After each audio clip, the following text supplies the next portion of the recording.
Good afternoon, everyone, and welcome to our Pride Month presentation of authenticity, allyship, and inclusion. I have the pleasure of introducing Lanaya Irvin today, and I am going to read her bio, and then we'll jump into our Q&A, which I know is going to be quite riveting. Let's see, is Lanaya on? Can we show her? There we go. I want you to see me reading your bio. Lanaya Irving is a global business executive and CEO of Coqual, which is formerly the Center of Talent Innovation, an 18-year think tank that conducts research on workplace diversity, equity, inclusion, and advises the world's largest corporations. She has spent more than a decade. She spent more than a decade at Bank of America Securities, where she led strategic initiatives in global equities, managed global client relationships, and led multinational teams. A longtime diversity and inclusion leader, Lanaya is also a member of Morgan Stanley's Institute for Inclusion Advisory Board. Since 2013, she co-chaired the Human Rights Campaign's Business Advisory Council. She also sits on the board of directors of Outright Action International, an LGBTQ advocacy organization with permanent presence at the UN. She is also, I love this, a founding member of Open Finance, a consortium of LGBTQ leaders advancing inclusion across Wall Street. In 2015, she mobilized more than 30 financial services firms to sign on to the U.S. Supreme Court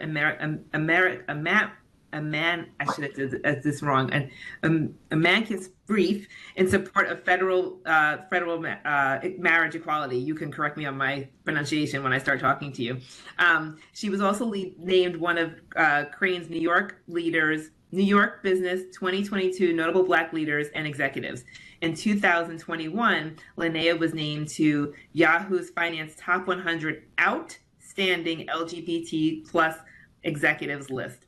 Lanaya is a sought-after speaker for wide ranges of audiences on authenticity, race, gender, LGBTQ inclusion, and inclusive leadership in the workplace. Her thought leadership has been featured in the Wall Street Journal, Fast Company, the New York Times, the Financial Times, Newsweek, Business Insider, Forbes, Marketplace, Bloomberg Businessweek, and CNBC. She earned her undergraduate degree from the University of California, and since she's a friend of mine, she knows that means a lot because my son is about to go there. And she holds an MBA from the University of Texas McCombs School of Business. And what's not on here is that she's also my friend. And so, Lanaya, I am so thankful that we got you here. I'm thankful we got you here for Pride Month, but we could have had you here for every single one of these months. Because you're such a noted authority in what you do. And I mean, I knew of Coqual before it was Coqual, when it was Center for Talent Innovation, and loved the organization then. And I always, if those who know me know that I love data-based conversations. And then, and even more so now under your leadership, that's what you do. And so I am thankful that you found time out of your busy day to spend some time with Mutual of America and me. Thank you. Thank you. Thank you so much for having me. I will say though, you reading that bio, it feels like a bit much. We might need to trim that back. A lot. Not all. It's a lot to take in, even for me. So I'm delighted to be here. So excited to spend any amount of time that I get to spend with you. So doing it with the Mutual America team, I'm more than happy to. So I have a few questions we're going to go through. And then as we do, as always, as customary, we'll leave time for Q&A. I'll leave some of my questions aside because maybe some of the audience will ask them. If not, we'll follow up. But first, I think it's really important just to, beyond your bio, like who are you? So that's a lot of lofty achievements, but who are you as a person? So I'd love if you could talk to us just about your career journey and what led you to the work that you're doing now. You started out in banking, so I mentioned, and banking then was not known to be radically diverse and inclusive, but it's changed a lot. And I think it changed by, again, what the list that you've been on, the work that you're doing with Morgan Stanley's Institute of Inclusion, it's changing. So I'm wondering if you could tell us a little bit about your career journey and what led you to the work that you're doing now. Absolutely, absolutely. So yes, I spent most of my career on Wall Street, all of that time in global banking and markets, in client facing roles. And when I reflect on my time in the industry, of course, I thrived in the fast paced, hyper competitive environment, right? I was passionate about our clients, developing people, ideas, building things.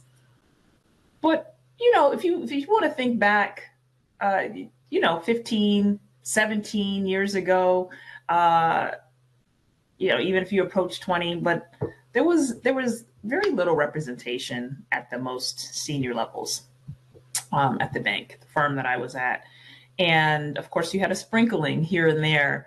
Uh, but when, I experienced a lot of, kind of being the only, right? So I can recall, early on, you're early in your career, you're focused on your output, you're focused on, offering meaningful contributions, and lifting my head off the desk and just thinking like, gosh, where are all the Black leaders? Where are all the, gays?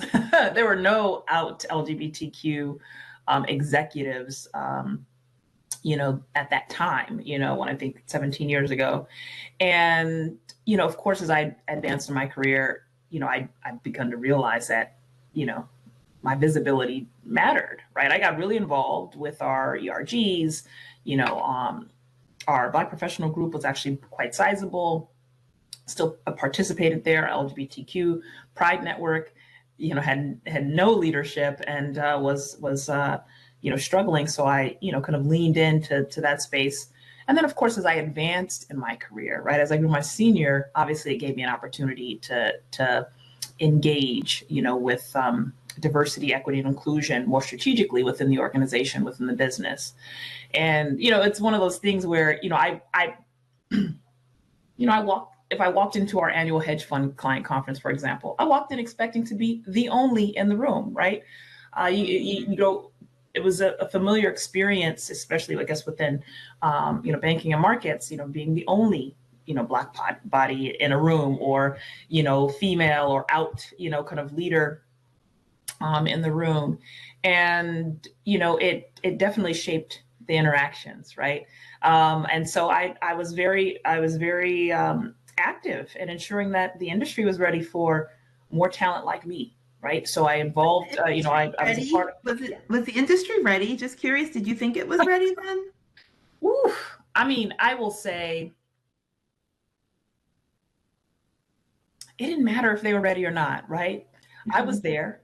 There were many of us kind of there, and really bright people working endless hours, and we wanted to also feel that we were kind of valued within the organization, not only for what we were contributing, but for what we brought that was uniquely, kind of distinct and different to us. And I do think, there were some of us who launched Open Finance.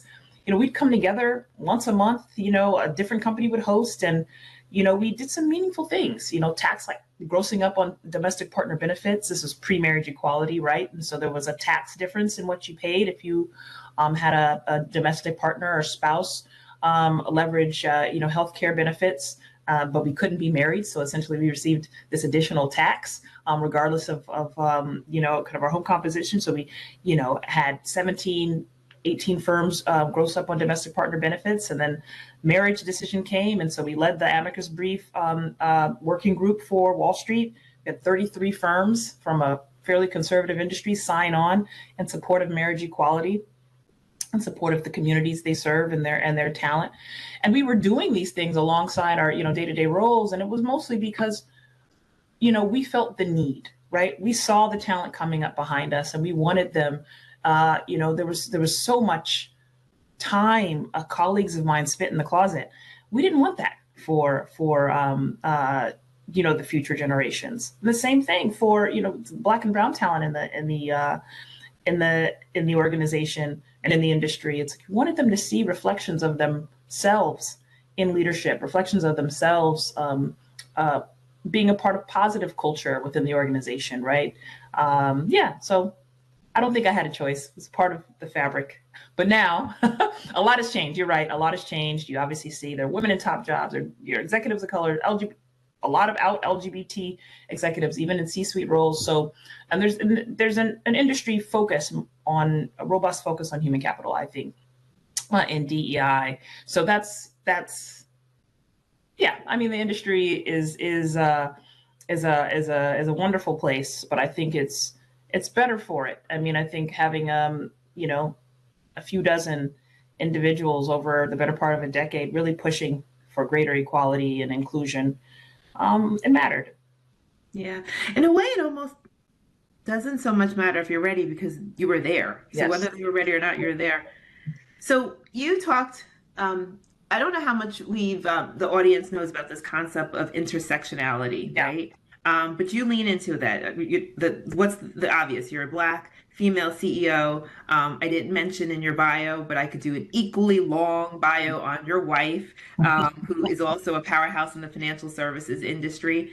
I'm wondering if maybe, from an education perspective, can you explain what the concept of intersectionality is? And I'm just curious, because I actually don't know if I've ever answered this to you, but I think I know the answer here. Were you always comfortable sharing your authentic self at work, or maybe in college, at work, or was it a journey for you? Yeah. Yeah. So, okay, two parts of the question. So obviously, Intersectionality, what's yes, that? yeah. I mean, and I will say, at Coqual, we use data, right, to tell, the story of bias, right, to uncover barriers groups are facing in the work environment. And so it's important, to think about, and it's an honor to do that. But it's important when we think about intersectionality because, it's a term that's been embraced by kind of diversity, equity, inclusion practitioners and corporate America more broadly in recent years, and which is great. But it's still important and it's just because we see data every day. We do see, kind of barriers and real kind of need for greater equity. So it's important to kind of clarify. Intersectionality is more than just the idea that we all hold multiple identities, right? And which I think in some cases it gets stripped down to that form. More specifically, intersectionality aims to get in, at the ways in which multiple forms of discrimination and, oppression, such as racism or sexism, classism, ableism, right? The way those multiple forms of identity intersect and compound one another, right? And then shape, one's experiences and more specifically experiences of marginalized individuals or groups. And so, I think it's really important to put that out there from a clarification standpoint. But it also does offer some bridging capital, right? Because we all can find a way to understand, where there is this intersecting, kind of moments of privilege and or oppression that relate to our identities, right? Whether we are a female identified woman, or whether or not, we are from, kind of an underrepresented kind of racial group in our organizations, or we're talent of a certain age in industries where ageism is a real challenge. But I just wanted to kind of clarify it more academically, just so folks understand. It's about compounding experiences of discrimination, oppression, othering. At least that was the legal scholars' kind of intent when Kimberly Crenshaw put it forward. Now, as far as authenticity and just, have I always been comfortable?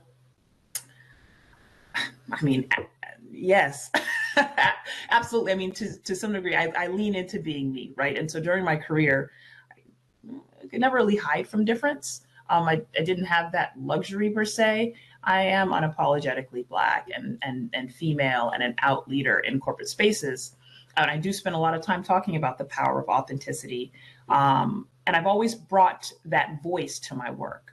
That said, if I'm going to be honest, there was a tremendous amount of covering in the early years of my career. What's covering?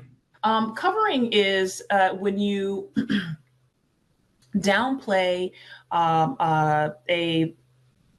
a part of what makes you different so that it doesn't loom large in your interactions, right? An example would be FDR, right? Sitting behind a desk always in photos or things of that nature, so no one would, so his wheelchair, right, or difference in ability wouldn't loom large in an interaction, right? So that's what covering is. And so I would say there's, and it comes in many different forms, association based, you know, kind of who you spend time around. It can become, you know, the covering I'm talking about is more appearance based. And so you're going to hear firms tell you, you know, to bring your authentic selves to work. And we often determine what that means for me.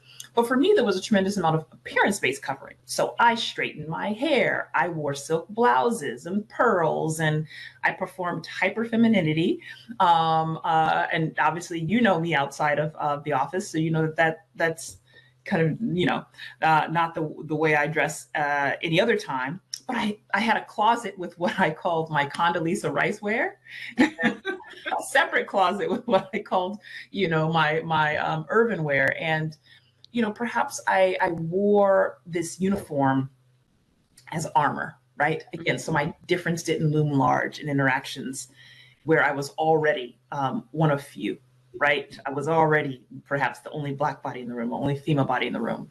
But that was only trade-off to my authenticity that I was willing to make. And that's at, you know, when I first joined, right? You know, early in my career. And that didn't last forever.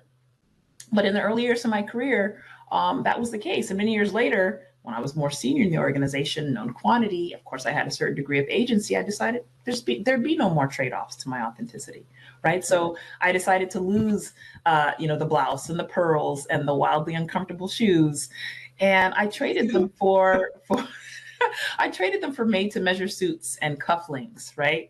And you know, and when I uncovered, you know, and again, I guess there was a degree of privilege there because I could, you know, get my suits made to measure, and I could present the way that I wanted to.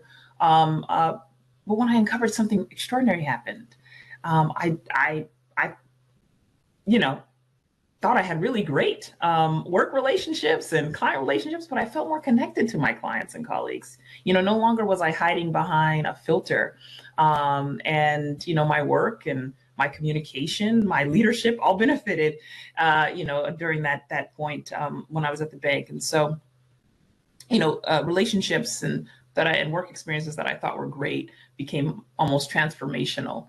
So, you know, they're getting a much more engaged, comfortable version of me. And now, you know, in this leadership seat, I think it's even more empowering for the folks who work with and around me, that I actually get to be that, you know, present in the way that I would like. That said, I'll be honest, for anyone who is, you know, still on that journey, you know, determining how we're going to show up in this world, you know, how we're going to take up space, you know, how we're going to be visible. It takes time, and it's a journey for all of us. I don't think we take it for granted. Any of us, none of us should. Yeah, you know, there's so many things that I could kind of unpack. I do love that you are unapologetically you, right?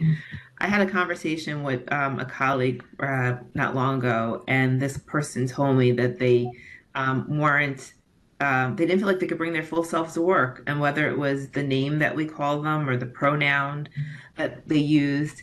And what I said to that person, and kind of what I hear and what you're saying, and so hopefully this person's listening, right? So I'm kind of talking to them, was you can't, if you are covering or you're masking, it's hard to build authentic relationships with people because you're not being authentic to them, and therefore they're not reacting to you authentically. And I think all of us have to figure out, you know, where you go and how you take it. But part of the reason why I love these sessions that we do them for our major heritage awareness months, because we can't cover every single kind of month and but we celebrated last month National Celebrate Diversity Month, and it's because I really want people to feel comfortable bringing whatever that is to them, whether it's these months that we celebrate Black, Hispanic, LGBTQ, or it is, you know, I grew up on a farm and that makes me different, right? Or whatever, you know, like. And that's what I'm hoping. I love that you talked about kind of being able to bring your full self and figure out your ways to get rid of your Condoleezza Rice closet. I I think that's really important because then it allows us to operate on a level that's so much more, that weds us together so much more. Yeah. So let's bring this to the present day. Let's talk about your work. This is Pride Month, and you lead this amazing think tank. You're also, as your bio said, an advisor to many Fortune 500 boards and institutions. Can you tell me a little bit, in your day job, how do CEOs use your expertise in the research? And is there anything, as this is Pride Month, so I want to make sure we cover on that too. Is there any research that you all have done, about the LGBTQ plus community in the workplace that you think is relevant for us? So what are CEOs asking about? How do they use you? And what's a little bit of a morsel that you could share with us that we may find interesting around the research that your organization's done? Absolutely. So, CEOs, leadership teams of the companies that we work with,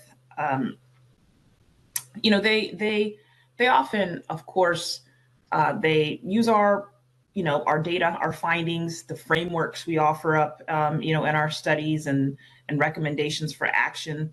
They'll often use them to inspire some of their efforts, right? Or to educate their leadership teams.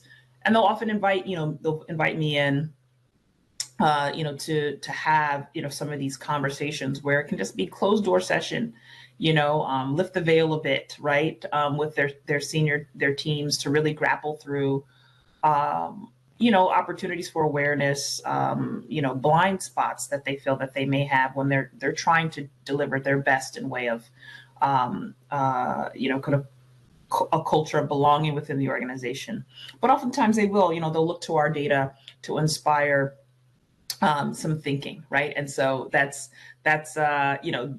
includes organizational introspection, right? That looking inward, looking at the dynamics at play in their own cultures, looking at their own internal employee data for any gaps in areas of opportunity, to just better deliver for all of their employees, right? And then in partnership with Coqual, obviously sometimes they'll invite senior members of the team and or me in to just to get a feel for, okay, so we're looking at our data. This is where we are. How does that stack up against kind of other companies? Where could we be doing more, right? And so whether it's sitting formally on an Institute for Inclusion, or other types of advisory routines, there may be companies that'll have come in once a year. There's a CEO that I spend time with once every 6 months, right? I think and of course, all of the task force members, they have access to our research launches and data. They get invitations to our annual summit and roundtables and other forums where they can just gather insights, share best practices in a safe space. And so, that's how they're leveraging us and the types of conversations they're inviting us into. And of course, when there's something just top of mind, right? Whether it's overturning, the Dobbs decision, overturning Roe v. Wade, or, upcoming affirmative action or things of that nature, they really do take the data, but then also, come to us for just advice or at least some color around what other companies are thinking about. And you'd be surprised, companies are CEOs, their boards, they're really, this is top of mind for them. It really is. So as it relates to the second part of the question, data, absolutely. So we look at, talent intersectionally in all of our, all of our work, right? And, it's something that, we're going to look at the intersection of race, class, LGBTQ, but, specifically Coqual conducted a series of studies focused on equity and belonging, two different series, but, and a few things, jump out as findings that might be of interest of this group focused on LGBTQ talent. We find that in the research, LGBTQ employees are more likely than non-LGBTQ employees to feel out of place, lonely, anxious at work. And we know that can be amplified and compounded at the intersection of race and gender. But again, if something is top of mind, especially as we were working through the pandemic, LGBTQ professionals are 8 times more likely to believe they've been treated unfairly in the work environment. That's because of their sexual orientation. And is that more than others? Is 8 times the highest, or? Well, yes, because it's as it relates to their sexual orientation or identity outside of work. And you see these interesting kind of nuances at the intersection. There's from a pay equity standpoint, in our equity study, we found an interesting finding from LGBTQ identified males, gay men, who sense their pay is unequal at the same rate as women. So of course, women, in all our data, we saw that when it looked at pay equity and those championing their pay and advancement, women obviously, as we would expect based on the data and research available today, were much higher rates. But gay men, while we don't collect salary data, the actual data, there's this sense that they're being paid differently than their straight male peers. And then we saw, at the intersection of kind of race, for some groups, like the stereotype threat, this fear of unfair treatment that extends beyond one's own career prospects. For LGBTQ talent of color, woo, stereotype threat is real, right? What's that? So it's basically, it's just this pressure that compounds at work because an employee feels that, they're operating under this fear that any mistake that they make will also reflect poorly on others of the same background. Mm-hmm. So, more than half, 51% of Black LGBTQ professionals worry about how their mistakes at work might reflect on all other Black people. And that's compared to only 26% to the non-LGBTQ Black professionals. So there's still that's a lot of weight on your shoulders, isn't it? That's carrying a lot of weight. Absolutely. So yes, there's, there are these data points that just really talk about, that really do reveal, this need for greater inclusion and belonging and, kind of underscore the reason why it's important for us all to be here today, right? It's an allyship, right? To forge some connection and learn about how we can support one another. But yeah, so there's plenty more LGBTQ data, but those are a few points that I thought were interesting to bring. Well, I just always, again, data matters, and thank you for sharing those statistics, because I do think facts matter, and facts drive what our actions are. So many companies nowadays are trying to figure out where to go, right? So some companies are starting to share their values, and you have organizations that lean into their values and share them quite publicly. You have other ones who are struggling with who are they authentically and what they want to be, and then yet others who say, like, look, these are two separate items. We are a business, and our business is about commerce and enterprise and revenue, and it has nothing to do with the thoughts and beliefs of the executive team. I have to imagine that you've probably sat through some kind of interesting kinds of conversations about that, and don't need to share any, but any tidbits. But just what kinds of conversations are you hearing boards have, that they struggle through that? And I know I keep doing all these double questions because I only have you for an hour. So, what kind of conversations are you hearing as companies are trying to struggle through their identity around this? And then just back to your data. So now you said you work with CEOs who hear your data. Can you give us some examples, kind of tangible examples of what some companies are doing around some of that data that you said? So companies have heard it. What are they doing? Right. So 2 parts: values, and then what companies are doing, right? Mm-hmm. So I think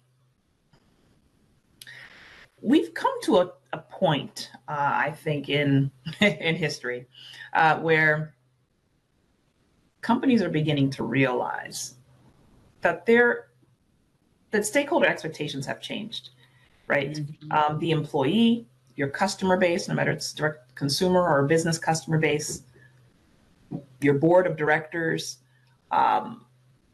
investors in your, in your stock, they are expecting a company to at least lay claim to some set of values, right? And articulate. Of course, we saw, in the era of 2020, this awakening around race, and but more broadly, when we think about post Me Too, in the era post George Floyd, and we think about what's happening in kind of key states around the world, and anti-LGBTQ legislation, the people that make up your stakeholder group, right? And I'll put it here: employee, customer, board, director, but also investor, and community. Now it's everybody has some kind of real voice around what brands and companies do. All of those stakeholder groups are made up of people, and those people live in the world around them, right? And they have families, and they have kind of decision-making power around where they will work, where they will buy, where they will invest. And so there's nothing that any company can really hide behind. Companies just need to determine what matters most to their organization, what matters most to what they are building, because ultimately we're living in a world of rapid transformation. And we could come back and talk about this 2 years from now.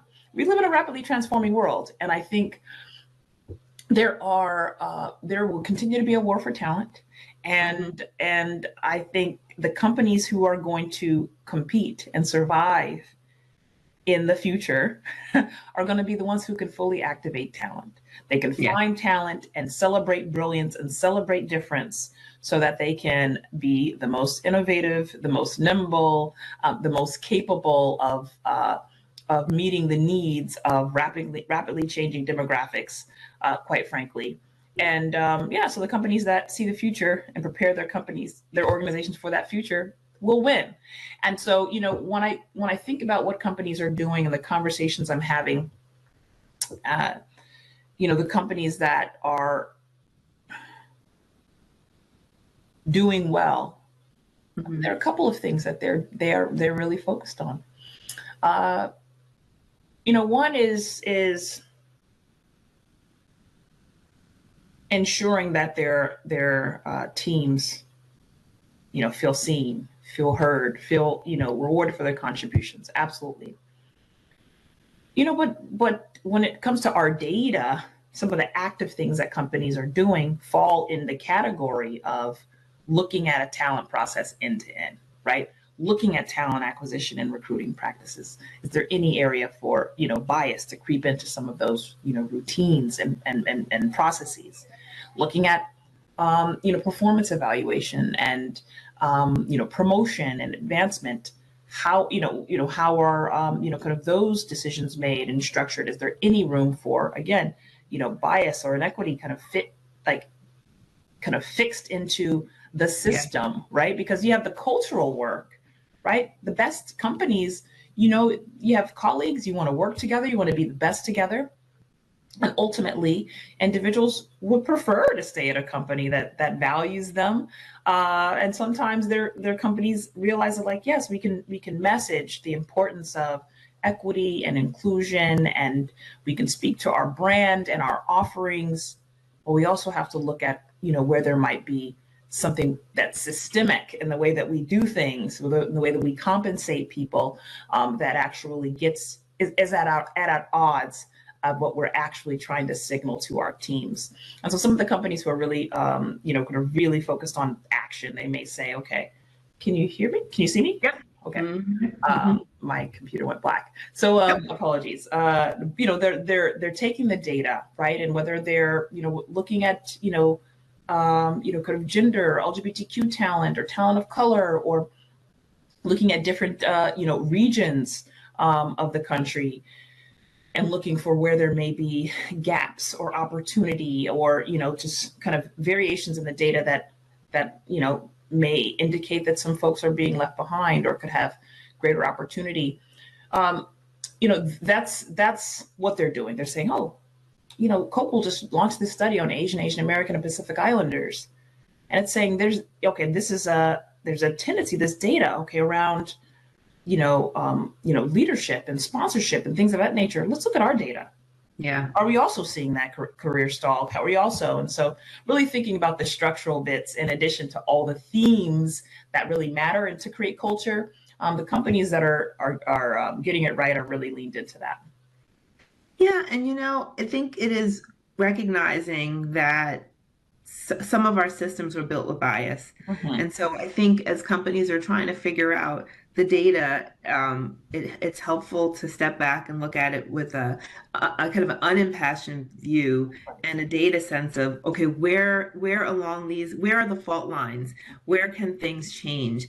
And then be able to move forward, right? So, and I think that's what, if as long as we start to say, okay, I don't need to feel like I have to take responsibility for all the things that happened before me, but what I do need to do is once I recognize that there's something in the system that's not right, Mm-hmm. how do I then kind of move it forward and create avenues and pathways for change, right? Absolutely. Whatever that might look like. Absolutely. Yeah. So I'm going to pause here for a quick second because I'm going to just bring Tish back on to see if she has any questions from the audience. If not, we're going to keep going. Perfect. Let's see. We'll have Tish come on. Hey, Tish. Hi, how are you? Great conversation so far. I have a question, but I'll reserve that until a few minutes when I see some others come through. If I can just use this time to let people know, though, at the end of our session, there will be an opportunity for you to complete a brief survey, just so you can answer a few questions about your thoughts on today's event, as well as our DEI sessions in general. But for now, just a heads up, please ask any questions in the Q&A section, and I'll be here to monitor them. Thank you. Oh, I see we have one. We do? Can you see it? I don't. Okay, well, I'm gonna read it then. That's odd. It came to me. I think, okay. Well, I think this is actually a practical one. So, I'm going to kind of paraphrase here, but what does a colleague do when you feel like another colleague maybe making fun folk, and he mentions, this person mentions LGBTQ, but I'm going to kind of mention it broadly. What do you do if a colleague, you hear another colleague making jokes about someone who you think may be LGBTQ or the LGBTQ lifestyle? What's the proper approach to remedy this? I think actually, and we'll just kind of maybe talk, maybe there's some very practical and tangible things, but I think also it might be worth here talking a little bit about allyship. So I don't know if the person who's answered the question is in the community or if they're kind of seeing something happen and want to be an ally to them. Yeah, I think it is to the extent that, obviously folks operate within their own comfort, but, when you perceive someone potentially, making fun of or, exhibiting behavior that's unconstructive to positive culture, it's okay to ask a question. It's okay to speak up and ask, well, why do you say that about this person? Or I statements are really helpful. When you said this about John, I felt this way. Or, I felt this way when I heard you say X, Y, or Z, right? It's not about the person. It's not, it's literally centering your experience as someone who may, be uncomfortable. But asking a question is also, a great way to do it. And again, there are, and again, I think there are ways to do this, and that you can speak up if you hear something offensive, right? And if you find yourself in conversation, and I'll make it simple, I'll use an example that's simple. I'm in a room. I can in that boardroom or conference room say, you know what? I notice when Tara speaks, she gets interrupted. Can we monitor that as a group? And if I do it, I want to be held accountable as well. Do you see how that actually it acknowledges that there's something that may be, kind of can't put a finger on it, but you want to make folks aware, and then you center yourself again so that it's not about calling someone out or whatever the case may be. And so I'm just giving you this generic example. But when it comes to just allyship, that's what it is. Allyship is action. It's a verb, right? You have to be willing to lean in, make a conscious effort to support others. And again, men can be allies to women, straight folks can be allies to, LGBTQ folks. It doesn't mean you have to have all of the answers and have to know everything fully as it relates to the experiences of that particular group. But it does mean that you have to be willing to intervene, right? We're human. The goal is for us to be better together. So, lean in, disrupt bias if you see it. And you may have a little bit of, maybe you have a bit more access into a conversation, but it's okay for you to, disrupt those instances. But also we use that time, allyship's also about amplifying others, right? And amplifying their experiences and their contributions in the work environment. And again, these actions can be, large or small. They can be as simple as kind of listening, learning, being open to educate yourself around, the experiences of your colleagues. That's about us uncovering our blind spots, and we all have them. And you have to find a way to sit in the discomfort, acknowledge what we don't know, right? I always say it's far better to show up imperfectly, right, for your colleagues than to not show up at all.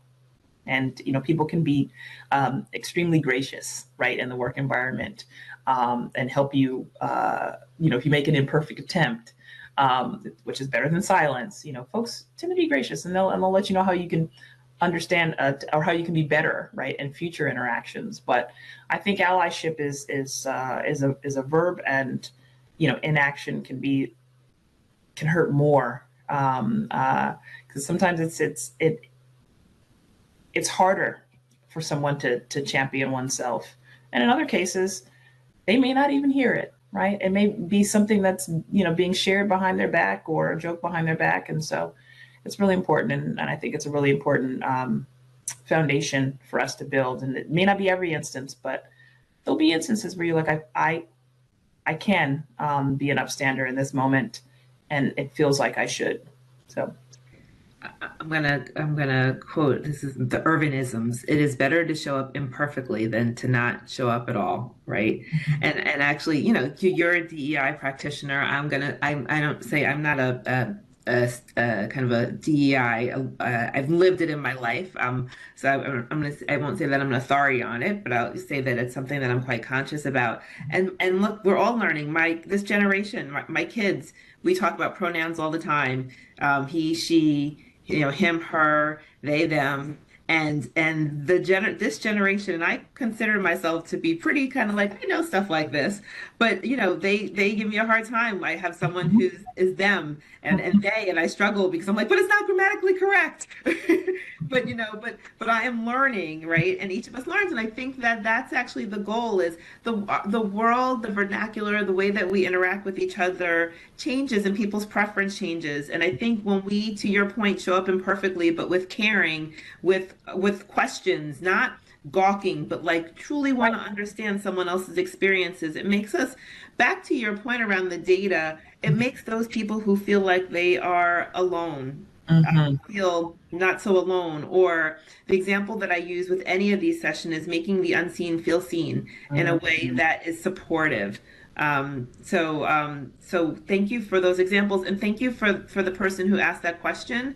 And I'll kind of accentuate the point that I do think that having someone who finds a way to redirect, finds a way to support in the moment, it really starts to change culture, right?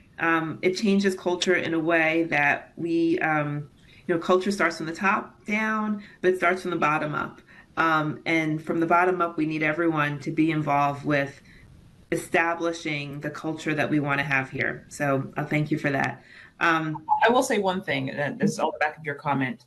There generationally, there are also, kind of a different set of experiences and expectations. We see it in the data as well, but we also have eyes. We see it with our colleagues, individuals we might manage, with our offspring, if we have children at home, teens, or whatever the case may be. The world that millennials and centennials after them have experienced is fundamentally different. And so, they approach, when we think of, gender, and we think of race, and we think of just being, they approach everything in a way that is so much more fluid, so much more inclusive, so much more matter of fact, right? Because these are, they grew up alongside, elementary school classmates who, they had two moms, or, they had, especially depending on your age, there was, a colleague of mine who said, yeah, his son was 11 at the time.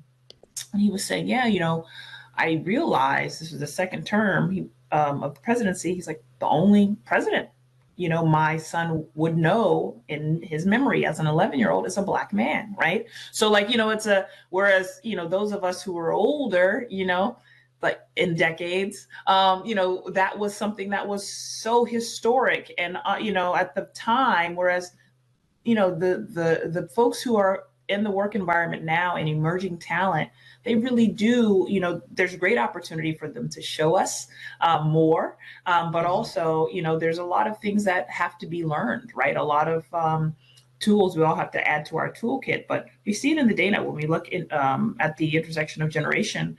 There are definitely different experiences and perception that, millennials, the generation after them, centennials may be having versus Gen X and boomers, right? And so we also have to just think of that, right? Instead of dismissing things as like, oh, this seems a bit extreme, or this group really, really cares about said topic. In a lot of cases, like, well, their experience of life is so different, right? Their experience of workplace will be different. So I think it's really important to acknowledge that when we think about whether it's pronouns, or whether we think about, the way we become allies, the way we learn. If we create that safe space for imperfection, I think we'll all learn a lot more. So I see that there are more questions. As you were talking, I saw some more questions come up. So I'm going to invite Tish back, but I'll read a comment while I'm waiting for her to join back on. But someone said, I appreciate the share and the bravery to present you as you are. I had a similar journey over the past few years. There's nothing that feels greater than the confidence of being your authentic self. So thank you for the person who said that. Tish, now that you're back, I'll let you, as we were talking, I was like, wow, there's more questions. So let's get to the questions before we run out of time. Tara, as always, I'll keep the responses tight so I can get to a couple of them. Okay, sure. I was going to say the same thing, the comment. And then there was another one that said, OMG, you're amazing, which we always knew. If you don't mind, I wanted to ask a quick question, and then I'll pivot to a couple more that are there. I loved what you said in terms of the response to, was the industry ready? And you said it didn't matter, you were there. I'm also listening actively to your mentions of Coqual being focused on using data to tell the story. And so I'm just curious about the kinds of data that you might have come across that highlights representation and whether or not it's actually there. I've seen many articles, and most recently in the Harvard Business Review, there was mention of using the term, instead of underrepresented, it was underrecognized. And I just wanted to know your thoughts around that term. And I tend to now favor it because it puts the emphasis more on organizations and leaders to really do the work on changing the status quo on representation. But any thoughts around the data and how those two kind of tie in? Yes, under-recognized or unrecognized, I think it's a powerful reframe. That said, underrepresentation is real in certain industries, and certain businesses, and certain companies, right? And so, for specificity's sake, there are instances where you look at data and it is representation data, right? So when we did our Being Black in Corporate America study, we had we showed course, discrimination, levels in the workplace and things of that nature, but also as it relates to representation. There 1 in 5, kind of Black professionals could never said that someone of their race or ethnicity could never receive a top job at their company, meaning they're like no reflection of their own image in senior leadership, and they couldn't imagine anyone ever getting to a top job. And of course, you look at EEOC data, you see the kind of the dwindling. There are representation concerns, right?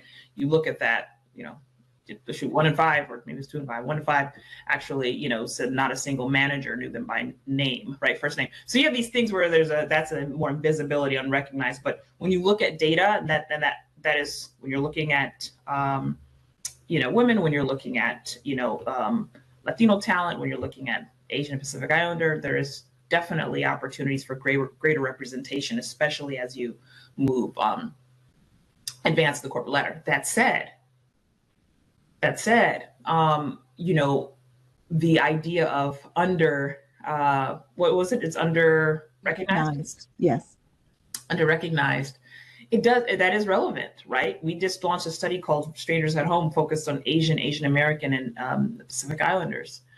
And obviously we look at quite a bit in that particular report. But I can recall when we saw this rising anti-Asian kind of hate in this country and globally, there were certain leaders who, of course, in confidence would share, saying, Lanaya, obviously we just, have come off the back of George Floyd, Ahmaud Arbery, Breonna Taylor, we're doing X, Y, or Z. And, we're obviously wanting to, deliver and support our Asian talent as well. Because they're like, what about me? But they said, Lanaya, we don't, depending if it's tech or this and that, like, we don't have a representation issue. We're actually overrepresented, and with Asian talent and key roles and this and this. And this was them obviously just confiding because they wanted to, I said, well, look, I said that the it's not about having the same exact response or set of interventions or things, but this talent group needs to be heard, right? They're experiencing the world around them. And, the organization needs to be sure that it's delivering on a promise, as it relates to opportunity and advancement and all of that for them. I said, when you can say that and you are offering the same platforms and opportunities for dialogue, I said, then I think you actually will find some fruit into what comes next. But then we accelerated that research report, right? And then it became this idea of being under-recognized surfaces in this report. This is a report we launched a month or two ago. Mm-hmm. We have, not only was there the experience of, and as a Black person, I this resonated and I felt this data so strongly, but, there was, this fear for, not only psychological safety, but fear of physical safety, right? The number of, kind of Asian professionals afraid to commute to work, the impact on mental health and their ability to be productive in the office. These are real things like on the back of this. But one thing that came, out of it as it relates to just under-recognized, and we've seen it in other studies, and it was obviously pronounced in this one, but we've seen it come up time and again, this idea that, Asian talent can be considered subject matter experts, but we're never considered potential least things of that nature. And so we looked at that in the data, right? And they're least likely to, have, sponsors and, least likely to feel like they're in the position to sponsor others. And, there was this really powerful data set that came out that many of our companies were just like, wow, right? And we also encourage them to disaggregate the data because look at the experiences. Are they different for different talent, right? Whether it's Indian talent or Chinese or Filipino, different regions of the country, like really disaggregate the data to determine where folks are there's the greatest opportunity. But a lot of the data, I think it hit so hard because they were being their experience of bias, their experiences of barriers we're being under acknowledged, right? And so, yeah, I mean, I encourage you guys to, look at the key findings. You can probably find it on the website. If not, I can maybe sneak Tara copy there. But no, I think I think I love the idea. I love conceptually, I love it because I think there is talent is everywhere. And sometimes companies be like, oh, well, pipeline, and the pipeline problem is just, an inability to see stars, right? And so I love the idea. Okay, thank you. I want to be fair for those who are sending in questions. There is a question that asks, what actions must a company take to let employees know it is okay to be their own selves, to be authentic? Yeah.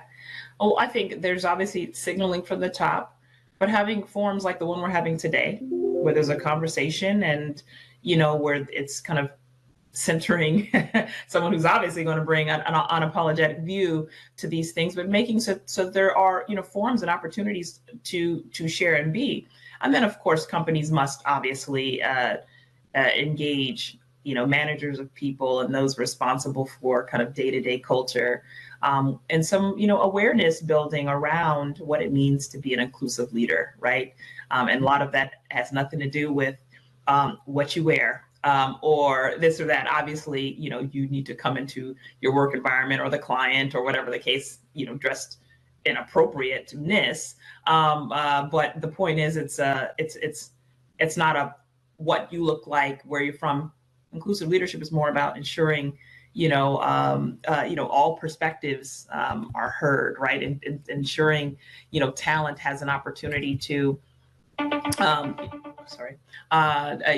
has an opportunity to, kind of offer, feedback, but also receive feedback. It's about, uplifting the contributions of others, celebrating wins, acknowledging the contributions of others, bringing folks. It's a bringing folks in, right, versus a obsession with culture fit. It's about culture add, right, what you bring to this culture. So, yeah. And again, I think that you have a lot of the right leaders in place, here at Mutual America. And, I think that you all I've heard great things about the organization and its culture today, but I think you guys are going in a wonderful place because your senior team is thinking about these things right now. So. Thank you for that. I want to respect your time. We are slightly over 4. I know we started a couple of minutes late. If you would like to answer one more question, I defer to you. If not, I can pivot back to Tara. Great. You heard my alarm. Sorry.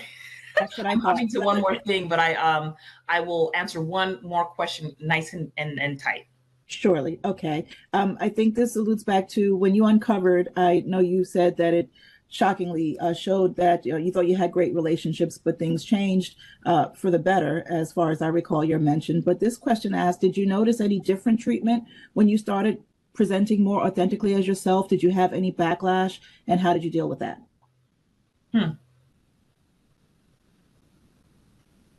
I didn't. Now could there have been different perceptions of me? Perhaps. But those individuals definitely did not show themselves to me. I also was, I was, more senior in the organization. You're speaking at a conference, you're delivering subject matter expertise, or talking about clients. So I have to acknowledge the time and place, and that I actually was able to take up that particular space, and the fact that, I make sure it's put together, right? It's, it looks like it fits. But it is one of those things where if there were individuals who felt uncomfortable, they didn't present themselves to me. But again, there's something about fitting in your skin that kind of just goes down smoothly for folks, right?